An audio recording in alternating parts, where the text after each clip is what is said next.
Welcome to the X Room Podcast. My name is Maylee Nelson. Sean Finnegan. Oh, we're so excited. Oh my gosh, we have Nafe today. And we're You nailed the name. Okay, good. I tried. She really was hard. worried about it. It was. Yeah. Nafe, I'm so excited to hear your story. So usually we talk about like the lowest of low, the highest of high, kind of how you got to where you are today and the message that you want to share with us. So take us maybe back, like tell us a little bit about your journey and maybe the lowest. Even specific in the last couple of years, what you've done and what you've been through. Yeah. Born and raised in the island of Tonga. 8 kids. I am third to the youngest. My mother passed away in 2004. And it was an 18-year-old sister that raised us. And I have a little sister. She stayed with me now. She's now 22, but she was 3 months at the time when my mom died. And our house turned from, everything was going all right, and it was where all the troublemakers in the village come, So I grew up in the environment of alcohol and drugs, all the stuff, like the things that I was getting exposed to as a very young age. It was like, dang, this is not what an 8-year-old or a 10-year-old, even a 16-year-old should be, seeing at the time. But people ask me all the time, it's like, how did you get to the U.S.? I just remember one day back in 2011, my dad got home from the U.S. and he's like, we're moving into the U.S. So we packed our bags. We didn't have much. Completely unexpected. You weren't expecting anything. And we know for sure that they were working on our paperwork, but the status of it was taking too long. I think it took a little over 10 plus years. And so the expectation was, we dropped the expectation because we're like, yeah, we're never going to get there. And then next thing you know, we're flying into Fiji. And I remember driving from the airport to Suva, to the capital. And it was the longest drive of my life. Because, back home in the island, if you didn't have to go very far. Don't go very far. People walk everywhere. Yeah. And for me to be able to sit in a car for like multiple hours, I was like, first time ever. This is crazy. Right. And then, from there, I'm moving over here to the U.S. in 2011. And I had to learn how to speak English. I got put into school to finish school. I had an opportunity. And I never thought that opportunity was ever going to come. And so I have an opportunity to be able to finish high school. And it was kind of cool, and the closest school that I get to go to, that's the only school that have the English as second language. And it was an hour bike ride. And so for 2 years, that's what I was doing. You rode your bike an hour? Rode my bike an hour each way? To the school, each way. Oh, man. And then next thing you know, my brother put me into football. Never played football in my life. So you add in football practice into it. And then he found out that I didn't graduate seminary. You add seminary into it. And so now it's like a 4 a.m. Like that's how I start my day. From football practice to another half an hour, like bike ride to the state center just to go, for seminary and then drive back. And that's how my day was. But I think it was a very important lesson that I learned there, and there were multiple times there I fall asleep in the class. I came into school with I had a 1.3 GPA. When I landed here in that's almost hard to do. Yeah. And then trying hard. Yeah. Yeah, and I ended up graduated with 3.8. And it was like, get to pick up a lot of cool stuff. And while I was in school too, I had an opportunity to play with Vita Vea. He now play for the Buccaneers. Oh, cool. But I was like leading the whole league in sacks, and I was so excited because, there was a lot of like offer on the line, and I was like, you know what, this is what I wanted to do. But then I decided I was going to go serve a mission. Cool. And that's what I did. And my whole life changed. Where'd you go? I was in Texas learning Spanish. Oh my gosh. That's so fun. With the Tongan accent. With the Tongan accent. Yeah. And so I remember walking into places where some of my companions, they speak English. And so if we find any members there that speak English, they're excited because they get to speak it. Right. I'm screwed it away. Yeah. So I open to speak Spanish, I'm like, dang it. And to open up and speak English, I'm like, holy crap. I'm like, yeah. And so it was tough, but like I just knew that there was something there, and it taught me a lot of lessons, And a lot of people, now when I see a lot of like missionaries that are going out, they usually talk about missing home. that's my life, you know. I just been away from home way too much, and I'm like, yeah, it was so used for me to be able to be there. But I understanding the mission while I was on it, and understanding it wasn't for me. And I remember my dad sent me a letter, and because I was playing defensive end and outside linebacker, and I was doing really, really good, you know. And that's the only thing I missed. I missed football. That was my identity. Sure. And my dad sent me this letter, and he's like, son, right now you're playing defensive end for God. And it changed my whole mission. That's what got me to stay. Hit it with that same tenacity as you did. Yeah. Oh yeah, and it shifted. It shifted how I approach my mission and get to enjoy it, and realizing that I can have fun, you know, doing this while blessing other people. Yeah. Then fast forward it, met my wife in 2017. Let's just stop there for a second, because what you're describing is like the refiner's process. Yeah. Like how you make steel. Like what young person jumps on a bike at 4 o'clock in the morning, 5 o'clock in the morning, that's good. rides their bike an hour, and you're not in Tonga where now it's freezing cold sometimes, and it's wintry and it's snowing on you, and you're riding a bike an hour. Yeah. And just like your whole time during that period, what do you think your biggest lesson was during that kind of the refiner's period of your life? For me, it was a dream to be on a bike. You know, like back home in Ireland, that's what I dream about. It's being on a bike. So for me, while people looking at it, it's like, this is a struggle. You're riding your bike. I'm like, no, this is my dream.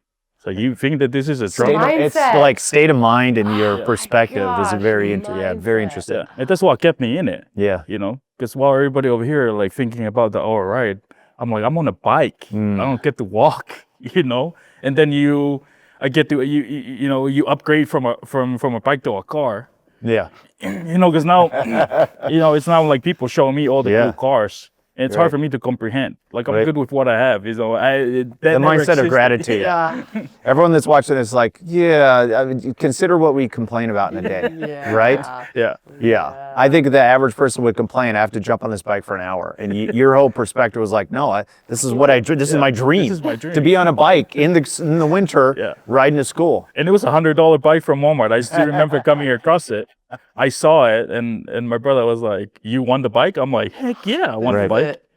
Because, you know, the day before we started school, I thought that I was going to drive a car because that's what I see in the movies, right? Okay. The movie painted this picture. This is what it looked like to go to school in the U.S. And, you know, where my brother was at, he had like, you know, multiple vehicles. So in my head, it's like, he's going to teach me how to drive and I'm going to drive to school. That was not the case. It was a Sunday before I started school on Monday. He's like, we're going on a bike ride.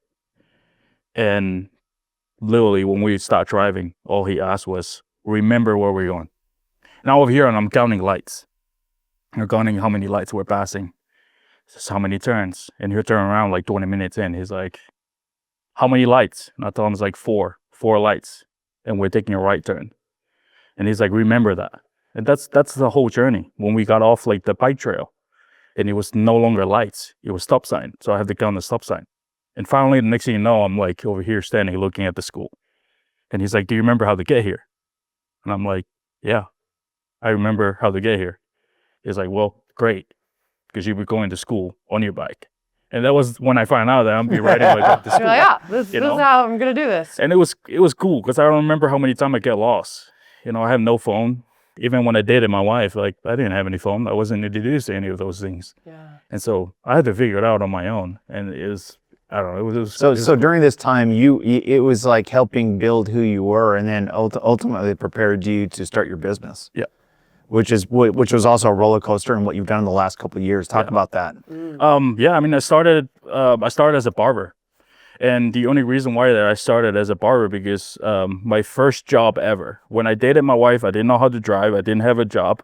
And I always like tell myself, if I ever start a podcast one day, I want to sit with my father-in-law because I want to ask him, it's like, why the frick did you say yes to me? Yeah. You know, I'm sitting over here, your oldest daughter. Right. And here I am sitting there literally in your living room asking for your blessings. I don't even know anything. I still don't even know a lot of things. Right? And so... He must have seen something in you. Yeah, and I don't know what that is, but Right. I'm grateful. Yeah. You know, and so we used to work at Mild Disability, and I hated the job. I hated the job, but it was crazy because I had to go through so much pain in order for me to step into something greater. And that's what I did. It was one lunchtime that I sit there and look at my wife. My wife is like, you should go cut hair. And I'm like, why the frick do I go hair? She goes, you're good with people. And I'm like, okay. Like, I don't know what that means. It's not a hair business. Yeah, it's not a hair people business, business. right? Yeah. And she told me, she's like, watch this. If you go into hair school, you learn how to cut hair. Worst case scenario, you don't like it. At least you have something in your pocket that you can Fall back on. fall back on. And I'm like, okay. So I went in there the very first time I got into hair school. I met the dude that owns it, and he showed me the possibility. And I was like, you're telling me that cutting hair leads you to this? He's like, not the cutting hair part, the people part. And it changes like how I was approaching the hair game. I knew the skills was gonna come, but I finessed the whole customer service level, and I'm realizing that I'm in the people business. And that's where it started. And I went from there, graduated, and I go from just cutting hair and like in a normal barbershop to doing a bunch of like different celebrities where I get to travel the world, done so many pro NFL and make really, really good money. But still the fulfillment part of it was, I know that there was something like bigger than what I was doing. And as I step away doing that, that's when like the barbershop that I was like operating and I owned, I'm realizing that I was like the main personality in there. So you remove me from the shop, it's not the same anymore. Right. Yeah. And so everything is just slowly going downhill because the dude that actually in there is not there anymore. Yep. And then I got introduced to golf. Oh. And I got introduced to golf and I never looked back. I went in there and for the first time that I can feel free. Really? That I can feel my feet. Because I was doing so many different stuff, but I was struggling at home. Okay. Like I could not turn that switch off. When I'm at home, even when things was going great, that's my whole entire life. Like I'm still that kid, like chasing wild boar, thinking about what am I gonna do today to be able to eat today. And so that was my whole mentality. There was no sitting around for me. It was even when I'm at home, my schedule was crazy. Even to give me 2 hours, I can work with 2 hours. But I didn't have to do that. Right. Right. And so even though that was killing that business, I was struggling at home with my wife. My wife doesn't recognize me who I was anymore because I'm constantly working. I'm constantly creating something. And, I remember one time we were in the car and she looked at me, she's like, I don't know if we're ever going to make it. Like I knew we're going to make it, but I don't know how far we're ever going to make it. Because the dude that I saw today, that was the dude that I married and I missed that guy. I'm like, what? And it was because of a personal development event that I went in there and I'm like slowly learning about myself.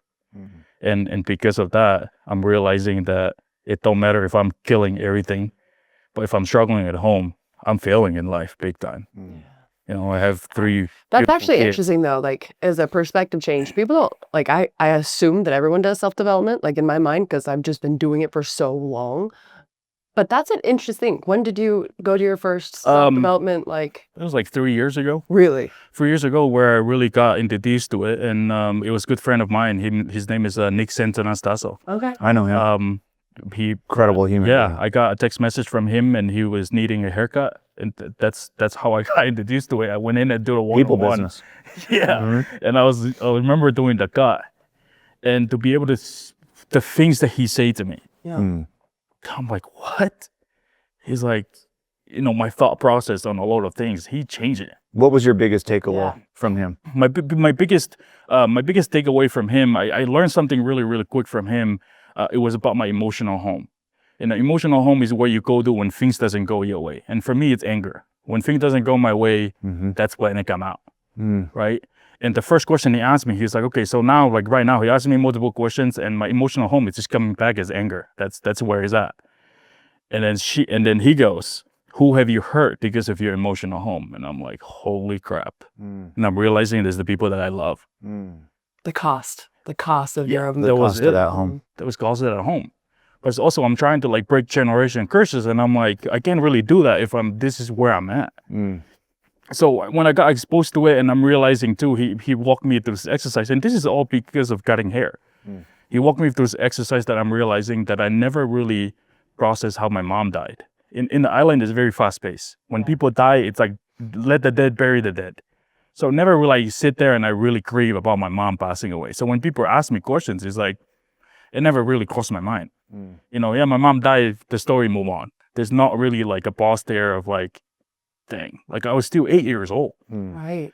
So for the first time that I get to really like let it out, you know, and I'm realizing that I miss that lady. But at the same time too, like because of that, my biggest learning now that you're asking is like, I have one of the biggest belief because of those moments that through thick and thin, I'll find the learning. You put me anywhere that I go, even the toughest situation of my life, I will find that learning in it. That maybe the reason why I'm stuck on traffic right now was I had to make a phone call for a friend, you know? Maybe because someone cut me off today, they're in a rush to go to the hospital. And maybe they're slowing down, you know, they're leaving hospital or saying goodbye to a loved ones. And for me, my perspective changed. And I was like, you know, it don't matter. If I go into business, I fail today, maybe that was not it. Maybe the reason why I got sent on a mission, because this hand wasn't made to play football. It was made to cut hair. It was made to bless the life of other people, you know, and it just shifted. Yeah. And that's my belief that I adopted from that day on. And that's how I roll the day. And I'm being guided, you know, like everywhere I send, I believe that I'm being guided, and I just learned to let go. Let go. So beautiful. So you changed that home from the anger to love. Yep. For And people. grateful. Yeah, and my kids see me cry all the time. Yeah. You know, and most of it is it's happy tears. You know, but also giving my kids permission that it's okay to cry. Yes. You know, you can be mad, but you cannot be mean. Right. That's what we do in our house. It's like you can be, but you can't be mean. And it goes for me a long way too, you know. And ever since you started playing golf, I mean, because of, I think, your perspective and your mindset, now you've built a whole community of golfers. Yeah. Friday night, you have a big group that's coming together, a big event that's completely sold out, filled with golfers. You've created community, you've created tournaments, everything else. Yep. Kyle here is going to the event on Friday night. And I think it's probably because you made this mental shift that you started bringing a community together, because they're attracted to that part of you. Yeah. And that's what I built. I've been invited to a lot of rooms, and I've been invited to a lot of like invite only events. And just to realize that I'm almost like the menu in any single event I get invited to, and the reason why I'm getting invited is because of that. And something that I want to make sure on Friday that people know that, like, I was very intentional about the people that I was putting in the room, but also I didn't invite them to come here because I need something from you. It's the experience. Yeah. I want you to experience the experience. I want you to be able to meet people. Like, one of my greatest superpowers is putting people in a room and give them an opportunity to create an opportunity in that room. That's the X room too. That's It awesome. is. That's why you're here as well. It's like the whole purpose of the X room. Yeah. Is to pour into others and build relationships, right? Yeah. Yeah. And yeah, that's pretty like, I mean, I got into golf, and I got invited so many times. I mean, Tony Finau is one of my clients for the longest time, and people thought that it was him that got me to go play golf. I was like, no, it wasn't him. Even my little brother, he's a great golfer himself, and he's competing in Kentucky, but not even him. And I'm realizing when I got into golf, I realized how much time wasted that I could have spent time with him. You know, it's not there. I got in there a little too late. But do you think that golf grounds you? Is that why it, like, for you, like, it's an experience that you can actually disappear from all the chaos? And is it something that gives you like a grounding? Is that why? Golf exposes you. Like, golf, it's one of those games that, I mean, when I think about like sports, I don't think that there's any other sports over there that you play the game, have a full-on conversation, and have a great time, right, while still over there playing the game. But it exposes in the way of like, where's your stress level at?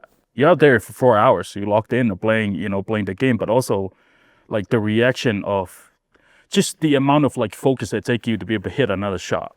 You know, and I'm not even like learning how to be able to be better in it, but it's crazy because that's how my whole interview process. Right. You 4 holes in, and all the small talk is out of the window. Right? Real relationships happen there. Yeah, and the real relationship in there exposes every single person that that you get to play, and I'm like, yeah, like, I'm not throwing my. I think your book title should be Chasing a Wild Boar to Building a Community, right?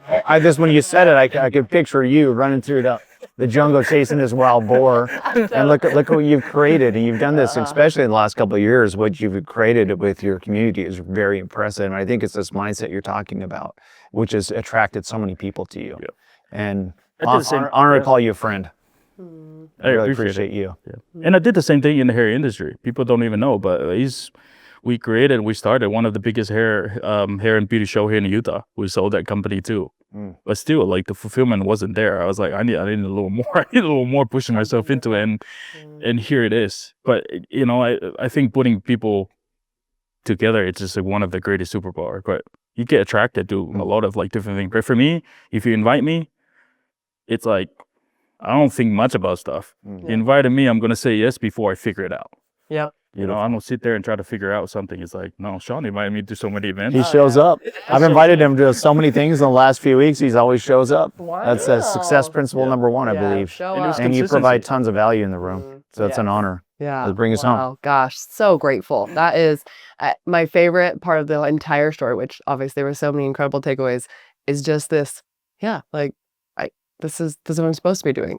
Like the change of concept behind I'm supposed to be doing this. Like, why is this such a big deal? And I think that people need to hear that people are going to tell you, why are you doing this? Why are you making you feel bad that you are doing something that you know that you're supposed to be doing, or that, of course, this is what I'm supposed, like, it's an interesting mindset shift that people really do need to develop, which is it's okay to fail. It's okay to lose. It's okay to do, just keep going forward, right? Yeah, so I'm gonna finish with this. Yeah. It's like when I go in and I start something, my whole thing of thinking is if I fail today, dude, I can go in and I can work at McDonald's if I wanted to. True. And I'm realizing that my worst case scenario, there's normal life for other people here.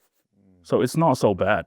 It's literally like not so bad. So you're telling me that if I start this business and I fail on it, that like what is my backup thing? For me, it's just I don't walk into any opportunity with a plan A and a plan B. No, I'm gonna go into plan A. If the plan A doesn't work, I'm gonna create another plan A.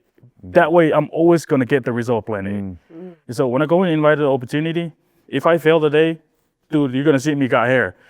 Like, that's not so bad. That's normal life for other people, and I'm grateful for that. Oh, there it is. There's the magic. Thank you so much for being here. As always, thank you for watching the Axe Room podcast. Give us a like, ring that bell, and put in the comments your favorite takeaways. Share some love, and we'll see you on the next episode.